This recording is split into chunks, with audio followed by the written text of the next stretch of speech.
Issue కూడా మీ అందరికీ కూడా తెలుసు. ఈరోజు మన ఇష్యూలో దగ్గర మేము ఆ రోజు జరిగిన ఇష్యూ కూడా ఎవరో కార్పొరేటర్ అక్కడ మనకి వాళ్ళు ప్రచారం చేస్తామంటే ఆ ప్రచారంలో కావాలని చెప్పేసి వాళ్ళకు ఆర్డర్ లేదు అన్నారని చెప్పేసి ఏదో దాన్ని అక్కడ మనం చేసి దాన్ని అంతా కూడా వాతావరణం ఇబ్బందులు పెట్టే పరిస్థితులు ఆ రోజు తీసుకొచ్చారు. మేము ఆ రోజు 21వ డివిజన్లో ప్రచారం చేస్తూ ఉన్నాం.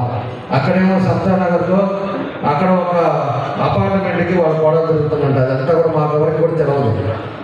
వాళ్ళకు వచ్చిన వాళ్ళని ఆ అపార్ట్మెంట్ వాళ్ళంతా కూడా మాకు అవసరం లేదు, మీరు ఎలాంటి మీ పాంప్లెట్ వద్దు, ఏం చేశారని చెప్పేసి వాళ్ళు అడిగితే వాళ్ళు మమ్మల్ని తిట్టారు, మమ్మల్ని నెట్టారు అని చెప్పేసి దాన్ని మళ్ళా ప్రచారాలు చేయటం, దాన్ని ఆ రోజు ఈ బాధ్యతని ఏ విధంగా చెప్పారో మనందరం కూడా చూసాం. ఎందుకంటే నేను కొన్ని కట్ చేసి చెప్తున్నా, పూర్తిగా చెప్పాలంటే టైం ఎక్కువ అవుతుంది కాబట్టి దాని తర్వాత మేము ఎస్పీని కలిసాం. మనం మోహన్ కొడితే మోహన్ కూడా 3 కుట్లు పడితే దాన్ని హాస్పిటల్ తీసుకెళ్తా మన వాళ్ళందరూ ఉంటే వాళ్ళందరూ కూడా ఇంటికి వెళ్ళమని చెప్పేసి మేము రుచికి మన వాళ్ళని తీసుకొని పోయాం. ఆ రోజు మన బీజేపీ అజయ్ కూడా ఉన్నాడు. అజయ్ కూడా ఈ కంట్రోల్ అందరూ కూడా నాతో పాటు హాస్పిటల్కి వచ్చారు. వచ్చి మేము లోపల వాళ్ళకి ఫస్ట్ ఎయిడ్ చేస్తుంటే మేము అక్కడ ఉంటే మేము తక్కువ మంది మన వాళ్ళు ఉన్నారని చెప్పేసి అది ఇంటిమేషన్ తీసుకొని ఎవరైతే గంజాయి మందు దాగి వాళ్ళందరూ కూడా చూసుకొని 500 మందితో హాస్పిటల్కి ఎవరన్నా వస్తారా? ఆయన ఒకసారి 4 సార్లు గెలిచాను, మంత్రిగా చేశానని చెప్పి ఇట్లాంటి మనిషి 4 హాస్పిటల్లో పేషెంట్లు ఉంటారనే జ్ఞానం కూడా లేకుండా వాళ్ళందరినీ వేసుకొని వచ్చి మన వాళ్ళు కనపడ్డ వాళ్ళని ఎల్లో షర్ట్ వేసుకుంటే హరిబాబు అని చెప్పేసి అతను పట్టుకొని చేసుకోవడం, ఇవన్నీ కూడా కార్యక్రమాలు జరిగాయి. ఎందుకు చెప్తున్నానంటే మీ యువత కూడా అలాంటి స్నేహం కానీ అలాంటి పద్ధతుల్లో ఉన్నారు అంటే మీ జీవితాలు పాడవుతాయి. అలాంటి జీవితాలలో కొంతమందిని తయారు చేశారు. ఇప్పుడు ఎవరైతే ఉన్నాడో ఇక్కడ వాళ్ళ కొడుకు ఎంతోమందిని ఈ విధంగా తయారు చేస్తున్నాడు. సినిమాల్లో చూస్తుంటాం మనం.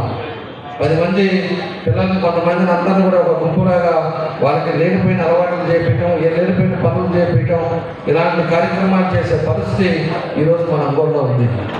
వాళ్ళకందరూ కూడా జీతాలు ఇవ్వడం, వాళ్ళు అడిగినంత వాళ్ళకి డబ్బులు ఇవ్వటం, ఆ డబ్బులతో వాళ్ళకి గంజాయిలు ఇచ్చేసి వాళ్ళని ఎవరు కొట్టమంటే వాళ్ళని కొట్టే విధంగా ఈరోజు మన అంగోళ్ళు ఈ విధంగా తయారు చేశారు. ఆ వ్యవస్థ దాన్ని కూడా మార్పు తీసుకొస్తాం. రేపు వచ్చే తెలుగుదేశం పార్టీ ఈ గంజాయి అనేది కూడా దొరకకుండా ఇలాంటిది ఎవరైతే అలవాటు అయ్యారో వాళ్ళకి ఏ విధంగా ట్రీట్మెంట్ ఇస్తే బాగుంటుందో ఆ ట్రీట్మెంట్ రేపు తెలుగుదేశం పార్టీ వచ్చిన తర్వాత తప్పకుండా చేస్తామని చెప్పి తెలియజేస్తామన్నా. వ్యవస్థ బాగుండాలి, అందరూ బాగుండాలని చూసేది మనం. ఎవరైనా సరే వాళ్ళ స్వార్థం కాల్సి చూసి 10 మందిని నాశనం చేసి వాళ్ళకి లేనిపోయిన అలవాటు ఇచ్చి లేనిపోయిన దానికి వాళ్ళు 10,000 అడిగితే ఇబ్బంది ఉందని వాళ్ళకి 50,000 ఇచ్చి చెడగొడుతున్న వాళ్ళు వైఎస్ఆర్ పార్టీ. కాబట్టి కంపారిజన్ కూడా మనం అందరం కూడా చేసుకోండి. అలాంటి వ్యక్తులు కావాలా మనకి? ఎప్పుడు కూడా మీరు సంతోషంగా కుటుంబంతో ప్రశాంతంగా ఉండే వాతావరణం కావాలనేది కూడా మనం ఆలోచించాల్సిన విషయం అని చెప్పి కూడా మీకు తెలియజేస్తా ఉన్నా. ఇలాంటి వాతావరణం మన ఊళ్ళో ఉంది. ఎవరైనా మాట్లాడితే ఈ పోలీసు వాళ్ళని పంపిస్తారు. పోలీసు వాళ్ళని పంపించి కేసులు పెట్టడం, ఇబ్బంది పెట్టడం, లేకపోతే పొద్దుపూట తీసుకొచ్చి కూర్చోబెట్టి సాయంత్రం దాకా కూర్చోబెట్టి వాళ్ళని ఇబ్బందులు పెట్టే పరిస్థితులు వస్తున్నాయి. ఇలాంటి పరిస్థితి మన ఊళ్ళో ఉంది.